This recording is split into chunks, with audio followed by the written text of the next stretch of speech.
ನಮಸ್ಕಾರ. ಕನ್ನಡ ಒನ್ನೆಗೆ ಸ್ವಾಗತ. ನಾನು ನಿಮ್ಮ ಭಾಗ್ಯನಾರಾಯಣ ಬೊಗ್ಗವರಪು.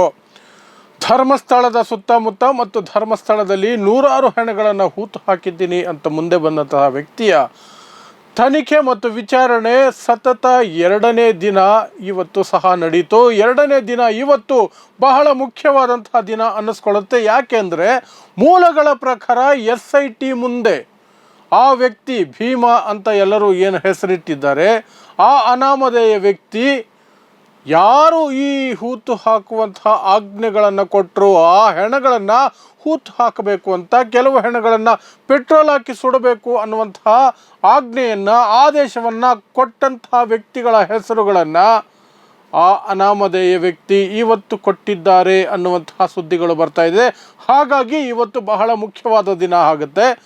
ಇಷ್ಟೆಲ್ಲ ಆದ ನಂತರ ಇನ್ನು ಯಾವುದೇ ಕ್ಷಣ ಅವನನ್ನು ಜೊತೆಯಲ್ಲಿ ಕರೆದುಕೊಂಡು ಹೋಗಿ ಸ್ಥಳ ಮಹಜರು ಅಂದರೆ ಆ ಹೆಣಗಳನ್ನು ತೋಡಿ ಹೊರಗೆ ತೆಗೆಯುವಂತಹ ಪ್ರಕ್ರಿಯೆಗೆ ಚಾಲನೆ ಸಿಗಬಹುದು ಅಂತ ಹೇಳಲಾಗ್ತಿದೆ. ಯಾಕೆಂದರೆ 2 ದಿನ ಸತತವಾಗಿ SIT, ಅದರಲ್ಲೂ ಪ್ರಣಬ್ ಮೊಹಂತಿ ಅವರು ಮಂಗಳೂರಿಗೆ ತಲುಪಿ ಈ SITಯ ಮುಖ್ಯಸ್ಥರಾಗಿ ಅವರೇ ಖುದ್ದಾಗಿ ಕೂತ್ಕೊಂಡು ಆ ವ್ಯಕ್ತಿಯನ್ನು ವಿಚಾರಣೆ ನಡೆಸ್ತಿದ್ದಾರೆ ಅಂತ ತಿಳಿದು ಬರ್ತಿದೆ. ಸೊ ಆ ವ್ಯಕ್ತಿ ಈಗ ಹೂತು ಹಾಕಿಸಿದವರ ಹೆಸರು ಮತ್ತು ಸ್ಥಳಗಳ ಬಗ್ಗೆ ಅಧಿಕೃತವಾಗಿ SITಗೆ ಮಾಹಿತಿ ಕೊಟ್ಟಿರೋದ್ರಿಂದ ತನಿಖೆ ಒಂದು ಚುರುಕುಗೊಳ್ಳಬೇಕು. ಯಾರು ಹೇಳಿದ್ರು ಹೂತು ಹಾಕೋದಕ್ಕೆ, ಯಾಕೆ ಹೂತು ಹಾಕ್ಸಿದ್ರು, ಆ ಹೆಣಗಳೆಲ್ಲ ಎಲ್ಲಿಂದ ಬಂದವು, ಯಾವ ಕಾರಣಕ್ಕೆ ಅವುಗಳ ಸಾವಾಗಿತ್ತು, ಎಲ್ಲ ಪ್ರಶ್ನೆಗಳಿಗೆ SIT ಉತ್ತರ ಹುಡುಕಬೇಕಾಗುತ್ತೆ. ಅದರ ಜೊತೆಗೆ ಅದಕ್ಕಿಂತ ಮೊದಲು ಸ್ಥಳ ಮಹಜರು ಬಹಳ ಮುಖ್ಯ ಆಗುತ್ತೆ. ಆ ಹೆಣಗಳನ್ನು ಹೂತಿರುವ ಜಾಗಕ್ಕೆ ಆ ವ್ಯಕ್ತಿಯನ್ನು ಕರ್ಕೊಂಡು ಹೋಗಿ ಆ ವ್ಯಕ್ತಿ ತೋರಿಸಿದ ಜಾಗದಿಂದ ಹೆಣಗಳನ್ನು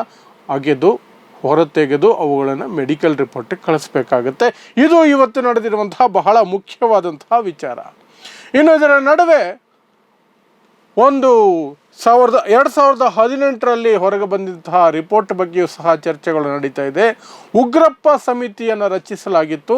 ಆ ಸುತ್ತಮುತ್ತಲ ಪ್ರದೇಶದಲ್ಲಿ, ಧರ್ಮಸ್ಥಳದ ಸುತ್ತಮುತ್ತಲ ಪ್ರದೇಶದಲ್ಲಿ ನಡೆದಿರುವಂತಹ ಒಂದು ರೀತಿಯಾದ ಅನುಮಾನಾಸ್ಪದ ಸಾವುಗಳು, ಕೊಲೆಗಳು, ಹೂತಿರುವಂತಹ ಹೆಣಗಳ ಬಗ್ಗೆ ಒಂದು ಸಮಿತಿಯನ್ನು ಮಾಡಲಾಗಿತ್ತು.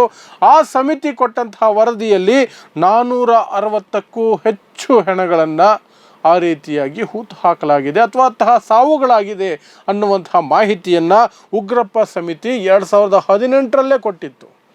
ಆದರೆ ಅದರ ಬಗ್ಗೆ ಯಾವ ತನಿಖೆಯೂ ಮಾಡಲಿಲ್ಲ, ಯಾವ ಪಕ್ಷದವರು ಮಾಡಲಿಲ್ಲ. ಕಾಂಗ್ರೆಸ್ಸು ಮಾಡಲಿಲ್ಲ, ಕುಮಾರಸ್ವಾಮಿ ಸರ್ಕಾರವೂ ಮಾಡಲಿಲ್ಲ, ಅನಂತರ ಬಂದಂತಹ BJP ಸರ್ಕಾರವೂ ಮಾಡಲಿಲ್ಲ. ಯಾಕೆ ಅನ್ನೋದು ನಿಮಗೆ ಗೊತ್ತೇ ಇದೆ. ಎಲ್ಲ ಪಕ್ಷದವರು, ಎಲ್ಲ ನಾಯಕರು, ಸಮಾಜವಾದಿ ಅಂತ ಕರೆಸ್ಕೊಳ್ಳುವವರಿಂದ ಹಿಡಿದು ದೇಶಭಕ್ತ ಅಂತ ಕರೆಸ್ಕೊಳ್ಳುವವರೆಗೆ ಮತ್ತು ರೈತರ ಸರ್ವೋಚ್ಚ ನಾಯಕ ಅಂತ ಕರೆಸಿಕೊಳ್ಳುವವರವರೆಗೆ ಎಲ್ಲರೂ ಸಹ ಆರೋಪ ಬರ್ತಿರುವಂಥವನಿದ್ದಾನಲ್ಲ, ಅವನ ಗುಲಾಮಗಿರಿಯಲ್ಲಿ ಬದುಕ್ತಿರುವಂಥವರು, ಅವನ ಗುಲಾಮನ ರೀತಿ ವರ್ತಿಸುವವರು. ಹಾಗಾಗಿ ಯಾರೂ ಸಹ ಇಷ್ಟು ದೊಡ್ಡ ಆರೋಪವನ್ನು ಆ ಸಮಿತಿ ಮಾಡಿದ ನಂತರವೂ ಸಹ 460ಕ್ಕೂ ಹೆಚ್ಚು ಹೆಣಗಳನ್ನು ಈ ರೀತಿ ಮಾಡಲಾಗಿದೆ ಅಂತ ಹೇಳಿದ ನಂತರವೂ ಸಹ ಯಾವ ತನಿಖೆಯೂ ಇಲ್ಲ, ಯಾವ ಕ್ರಮವೂ ಇಲ್ಲ. ಅಂದರೆ ಏನರ್ಥ? ಅದೇ ಅರ್ಥ. ಅದನ್ನು ಮುಂದಿಟ್ಕೊಂಡು ಅದರ ಬಗ್ಗೆ ನಾನು ಈಗ ಯಾಕೆ ಚರ್ಚೆ ಮಾಡ್ತಿದ್ದೀನಿ ಅಂದರೆ, ಆ ಸಮಿತಿ ಕೊಟ್ಟಂತಹ ವರದಿಗೆ ಆ ಗತಿ ಆಗಿರಬೇಕಾದ್ರೆ SIT ಕೊಡುವ ವರದಿ, SIT ತನಿಖೆಯ ಮೇಲೆ ಯಾರೆಲ್ಲ ಯಾವ್ಯಾವ ರೀತಿ ಒಂದು ರೀತಿಯಾಗಿ ಒತ್ತಡ ಹೇರ್ತಿರಬಹುದು, ಪ್ರಭಾವ ಬೀರ್ತಿರಬಹುದು ಅನ್ನುವ ಅನುಮಾನಗಳಿಗೂ ಸಹ ನಾವೀಗ ಉತ್ತರವನ್ನು ಹುಡ್ಕೋಬೇಕಾಗತ್ತೆ. ಅದರ ಮೇಲೆ ಕಣ್ಣಿಡ್ತಾ ಇರಬೇಕಾಗತ್ತೆ. ಯಾಕೆಂದರೆ ನಿಮಗೆ ಗೊತ್ತೇ ಇದೆ, ಅವನೊಬ್ಬನ ರಕ್ಷಣೆ, ಅವನ ಕುಟುಂಬದ ರಕ್ಷಣೆ ಇವರಿಗೆ ಮುಖ್ಯ. ಎಷ್ಟು ಹೆಣಗಳು ಬಿದ್ದೋಗಿದ್ರು ಪರವಾಗಿಲ್ಲ, ಯಾರ್ದೋ ಬಡವರ ಮಕ್ಕಳು ಮನೆ ಮಕ್ಕಳು ಸತ್ತು ಹೋಗಿದ್ದಾರೆ, ಅವ್ರನ್ನ ಎತ್ಕೊಂಡೋಗಿ ಎಲ್ಲ ಹೂತು ಹಾಕಿದ್ದಾರೆ. So what? ಅನನ್ಯ ಭಟ್ ಆದ್ರೇನು, ಸೌಜನ್ಯ ಆದ್ರೇನು, ಇನ್ಯಾರಾದ್ರೇನು, ಇವರ ಮನೆ ಮಕ್ಕಳು ಯಾರೂ ಹೋಗಿ ಅಲ್ಲಿ ಹೆಣ ಆಗಲಿಲ್ವಲ್ಲ. ಇವ್ರ ಮನೆ ಹೆಣ್ಣು ಮಕ್ಕಳನ್ನು, ಇವ್ರ ಮನೆ ಮಕ್ಕಳನ್ನು ತಗೊಂಡೋಗಿ, ಇವ್ರ ಮನೆ ಸದಸ್ಯರನ್ನು ತಗೊಂಡೋಗಿ ಹೂತಾಕಿಲ್ವಲ್ಲ, ಪೆಟ್ರೋಲ್ ಹಾಕಿ ಸುಟ್ಟಿಲ್ವಲ್ಲ. ಹಾಗಾಗಿ ಇವ್ರಿಗೆ ಏನು ಅನ್ನಿಸ್ತಾ ಇಲ್ವೋ, ಅಥವಾ ಅವನ ಗುಲಾಮಗಿರಿಯ ಮುಂದೆ ಇದ್ಯಾವುದೂ ಸಹ ನಗಣ್ಯ ಅನ್ನಿಸ್ತಾ ಇದೆಯೋ ಗೊತ್ತಿಲ್ಲ. ಒಟ್ಟಿನಲ್ಲಿ ಉಗ್ರಪ್ಪ ಸಮಿತಿ ವರದಿಗೆ ಆದಂಥ ಗತಿ SIT ಈ ಒಂದು ತನಿಖೆಗೆ ಬರಬಾರದು. ಪ್ರಣಬ್ ಮೊಹಂತಿ ಬಹಳ ಸಿನ್ಸಿಯರ್ ಆಫೀಸರ್ ಅನ್ನುವಂತಹ ಹೆಸರಿದೆ. ಖಡಕ್ ಆಫೀಸರ್ ಅನ್ನುವಂತಹ ಹೆಸರಿದೆ. ಅದಕ್ಕೆ ತಕ್ಕ ಹಾಗೆ ಅವರು ಸಹ ಈ ತನಿಖೆಯನ್ನು ಕೈಗೊಳ್ಳಬೇಕು. ಮತ್ತು ಈಗ 2 ದಿನ ಆಲ್ರೆಡಿ ಎಲ್ಲ ಇಂಟ್ರಾಗೇಷನ್ ಆಗಿದೆ, ಮಾಹಿತಿ ಪಡ್ಕೊಂಡಾಗಿದೆ, ಎಲ್ಲ ಆಗಿದೆ. ಇನ್ನು ಕೆಲಸವನ್ನು ನೆಕ್ಸ್ಟ್ ಮುಂದಿನ ಹೆಜ್ಜೆಗಳನ್ನು ಶುರು ಮಾಡಬೇಕು. ಆಗಲೇ ಜನಕ್ಕೆ ದಿನದಿಂದ ದಿನಕ್ಕೆ ಈ SIT ಮೇಲೆ ನಂಬಿಕೆ ಬೆಳೀತಾ ಹೋಗುತ್ತೆ. ಇವರೇನಾದರೂ ಸುಮ್ಮನೆ ಕಾಲ ದೂಡ್ಕೊಂಡು ಟೈಮ್ ಪಾಸ್ ಮಾಡಿಕೊಂಡು ಸಮಯ ಈಗಲ್ಲ, ಇನ್ನೂ ಬಂದಿಲ್ಲ, ಇದಕ್ಕೆ ಸಮಯ ಅಲ್ಲ, ಅದಕ್ಕೆ ಸಮಯ ಅಲ್ಲ, ನಮಗೆ ಗೊತ್ತು ಯಾವಾಗ ಮಾಡಬೇಕು, ಏನು ಮಾಡಬೇಕು, ನಾವು ಮಾಡ್ತೀವಿ, ಮಾಡೋವರೆಗೂ ನೀವು ಸುಮ್ಮನಿರಿ ಅನ್ನೋ ರೀತಿಯಲ್ಲಿ ಏನಾದರೂ ಇವರ ಕ್ರಿಯೆಗಳಿದ್ದರೆ, ಮಾತುಗಳೇನಾದರೂ ಹೊರಬಂದರೆ ಆಗ SIT ಮೇಲೆಯೂ ಸಹ ಅನುಮಾನಗಳು ಬರ್ತವೆ.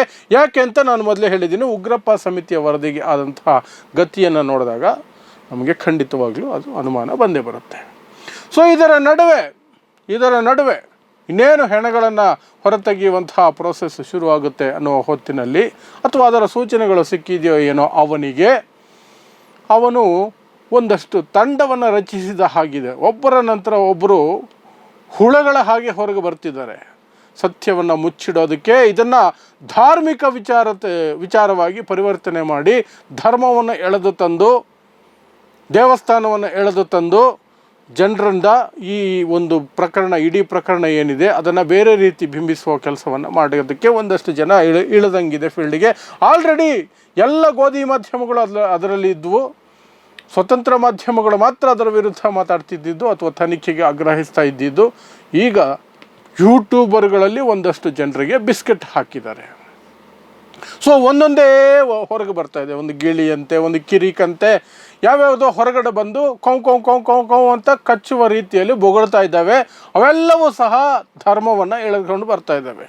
ಸಮೀರ್ ಧರ್ಮ ಯಾವುದು, ಅರೆಸ್ಟ್ ಅಥವಾ ಸಾಕ್ಷಿಯಾಗಿ ಬಂದಿರುವವನ ಧರ್ಮ ಯಾವುದು, ಯಾವ ಮಟ್ಟಕ್ಕೆ ಅಂದರೆ ಈ ಭಕ್ತರು, ಅಂಧಭಕ್ತರು, BJP IT ಸೆಲ್ಗಳು, ಇವರ ಯೋಗ್ಯತೆ, ಇವರ ಬ್ರೈನ್ ಯಾವ ಮಟ್ಟಕ್ಕಿದೆ ಅಂದರೆ, ವಿಸಲ್ ಬ್ಲೋವರ್ ಅನ್ನುವುದು ಆ ವ್ಯಕ್ತಿಯ ಹೆಸರಂತೆ. ಹಾಗಾಗಿ ಅವನು ಕ್ರೈಸ್ತನಂತೆ. ಯಾರು? ಸಾಕ್ಷಿ ಭೀಮಾ ಅಂತ ಯಾರು ಒಂದಷ್ಟು ಜನ ನಾಮಕರಣ ಮಾಡಿದ್ದಾರೋ ಆ ವ್ಯಕ್ತಿಗೆ, ಅನಾಮಧೇಯ ವ್ಯಕ್ತಿಗೆ, ಆ ಅನಾಮಧೇಯ ವ್ಯಕ್ತಿ ಕ್ರೈಸ್ತ. ಆತನ ಹೆಸರು ವಿಸಲ್ ಬ್ಲೋವರ್ ಅಂತ ಒಂದಷ್ಟು ಪೋಸ್ಟ್ಗಳನ್ನು ಹಾಕಿ ಅದನ್ನೇ ವಾಟ್ಸಪ್ಪಲ್ಲಿ ಹಾಕಿ ರುಬ್ಬುತ್ತಾ ಇದ್ದಾರೆ. ಎಷ್ಟು ಅಯೋಗ್ಯರು, ಎಷ್ಟು ಮೂಢರು, ಎಷ್ಟು ದಡ್ಡರು ಇವರು ಅನ್ನೋದನ್ನು ನೀವು ಇದರಲ್ಲೇ ಅರ್ಥ ಮಾಡ್ಕೊಳ್ಬೋದು. ಯಾವುದಾದ್ರೂ ಒಂದು ವ್ಯಕ್ತಿ ಕೆಲವು ರಹಸ್ಯಗಳನ್ನು ಹೊರಗಿಟ್ರೆ ಅಂಥ ವ್ಯಕ್ತಿಗೆ ಒಂದು ಪದವನ್ನು ಕೊಟ್ಟಿದ್ದಾರೆ, ವಿಸಲ್ ಬ್ಲೋವರ್ ಅಂತ ಇಂಗ್ಲೀಷ್ನಲ್ಲಿ ಕೊಟ್ಟಿದ್ದಾರೆ. ವಿಸಲ್ ಬ್ಲೋವರ್ ಅನ್ನೋದು ಒಬ್ಬ ವ್ಯಕ್ತಿಯ ಹೆಸರಲ್ಲ. ಆ ಕೆಲಸ ಮಾಡ್ತಾರಲ್ಲ, ಯಾವುದೋ ಒಂದು ರಹಸ್ಯವನ್ನು ಭೇದಿಸಿ ಹೊರಗಿಡುವಂಥದ್ದು, ಯಾವುದೋ ಒಂದು ದಾಖಲೆಯನ್ನು ಹೊರಗೆ ಹಾಕುವಂಥದ್ದು, ಯಾವುದೋ ಒಂದು ಹಗರಣವನ್ನು ಹೊರಗೆ ಹಾಕುವಂಥದ್ದು, ಏನೇ ಒಂದು ಮಾಡ್ತಾರಲ್ಲ ಅಂಥವ್ರನ್ನ ವಿಸಿಲ್ ಬ್ಲೋವರ್ ಅಂತ ಕರೀತಾರೆ. ವಿಸಿಲ್ ಬ್ಲೋವರ್ ಅಂದರೆ ಏನಿಲ್ಲ, ವಿಸಿಲ್ ಹೊಡೆಯೋನು ಅಂತ, ಅಂದರೆ ಎಚ್ಚರಿಸ್ತಿದ್ದಾನೆ, ಸಮಾಜಕ್ಕೆ ಶಬ್ದ ಮಾಡಿ ಎಚ್ಚರಿಸ್ತಿದ್ದಾನೆ ಅಂತ. ಅದನ್ನು ಅರ್ಥ ಮಾಡ್ಕೊಳ್ಳೋದಕ್ಕೆ ಯೋಗ್ಯತೆ ಇಲ್ಲ ಇವರಿಗೆ. ಅದನ್ನು ತಗೊಂಡು ಹೋಗಿ ಅದು ಕ್ರೈಸ್ತನ ಹೆಸರು, ಅವನ ಹೆಸರದು, ಹಿಂಗೆ. ಅದಕ್ಕೆ ನಾನು ಒಂದು ಫೇಸ್ಬುಕ್ಕಲ್ಲಿ ಪೋಸ್ಟ್ ಹಾಕಿದರೆ, ವಿಸಿಲ್ ಬ್ಲೋವರ್ ಅನ್ನೋದು ಆ ರೀತಿ ಅಲ್ಲಪ್ಪ, ಈ ರೀತಿ ಇರೋದು, ಅದು ಎಲ್ಲರಿಗೂ ಸಹ ಅನ್ವಯ ಆಗುತ್ತೆ. ಯಾರೆಲ್ಲ ಈ ರೀತಿಯ ರಹಸ್ಯಗಳನ್ನು ಹೊರಗಾಕ್ತಾರೋ ಅವರನ್ನು ವಿಸಿಲ್ ಬ್ಲೋವರ್ ಅಂತ ಕರೀತಾರೆ ಅಂತ ಹಾಕಿದರೆ, ಇಲ್ಲ, ನಿನಗೆ ತಪ್ಪು ಮಾಹಿತಿ ಇದೆ, ಅವನ ಹೆಸರೇ ಅದು ಕ್ರೈಸ್ತನ ಹೆಸರು, ಅಷ್ಟೇ ಅಲ್ಲ ಅವನ ತಂಗಿ ಹೆಸರು ಮಿಸೈಲ್ ಅಂತೆಲ್ಲ ನನಗೆ ಉತ್ತರ ಕೊಟ್ಟಿದ್ದಾರೆ. ಏನು ಮಾಡೋದು ಇವ್ರನ್ನ? ಏನು ಮಾಡೋಕ್ಕಾಗಲ್ಲ. ಅವರ ಪ್ರಯತ್ನ ಅವ್ರು ಮಾಡ್ತಾರೆ, ನಮ್ಮ ಹೋರಾಟ ನಾವು ಮಾಡ್ತೀವಿ. ಅವರ ಕಚಡ ಪ್ರಯತ್ನ, ನಮ್ಮ ದಿಟ್ಟತನದ ಹೋರಾಟ, ಎರಡೂ ನಡೀತಾ ಇರಲಿ. ಸತ್ಯಕ್ಕೆ ಜಯ ಸಿಗುತ್ತೆ ಅಂತ ನಾವು ನಿರೀಕ್ಷೆ ಮಾಡ್ಕೊಳ್ಳೋಣ ಅಷ್ಟೇ. ಸೊ ಇವತ್ತಿನ ಒಂದು ಅಪ್ಡೇಟ್ ಇಷ್ಟೇ. SIT ಮುಂದೆ ಆ ವ್ಯಕ್ತಿ, ಅನಾಮಧೇಯ ವ್ಯಕ್ತಿ ಅಥವಾ ಭೀಮಾ ಅಂತ ಕೆಲವರು ನಾಮಕರಣ ಮಾಡಿರುವಂತಹ ವ್ಯಕ್ತಿ ಯಾರು ನನಗೆ ಆಜ್ಞೆ ಕೊಟ್ಟರು ಇಷ್ಟು ಹೆಣಗಳನ್ನು ಹೂಳೋದಕ್ಕೆ ಅಥವಾ ಪೆಟ್ರೋಲ್ ಹಾಕಿ ಸುಡೋದಕ್ಕೆ ಅನ್ನುವವರ ಹೆಸರುಗಳನ್ನು ಆ ವ್ಯಕ್ತಿ SIT ಮುಂದೆ ಹೇಳಿದ್ದಾರೆ ಅನ್ನುವಂತಹ ಮಾಹಿತಿ ಬರ್ತಾ ಇದೆ. ಸೊ ಎನಿ ಮೂಮೆಂಟ್, ಯಾವುದೇ ಕ್ಷಣ ಆ ಹೆಣಗಳನ್ನು ಹೊರತೆಗೆಯುವಂತಹ ಪ್ರೋಸೆಸ್ಸು ಅಥವಾ ಆ ಒಂದು ಕ್ರಮ ಶುರು ಆಗಬಹುದು ಅಂತಲೂ ಕೂಡ ಹೇಳಲಾಗ್ತಿದೆ. ಇದಿಷ್ಟು ಧರ್ಮಸ್ಥಳದಲ್ಲಿ ನಡೆದಿರುವಂತಹ ಒಂದಷ್ಟು ಕೊಲೆಗಳ ವಿಚಾರವಾಗಿ ಈಗ ನಡೀತಾ ಇರುವ SIT ತನಿಖೆಯ ಅಪ್ಡೇಟ್. ನೋಡ್ತಾ ಇರಿ ಸಮಾಜಕ್ಕಾಗಿ ಕನ್ನಡ 1 ನ್ಯೂಸ್. ನಮಸ್ಕಾರ.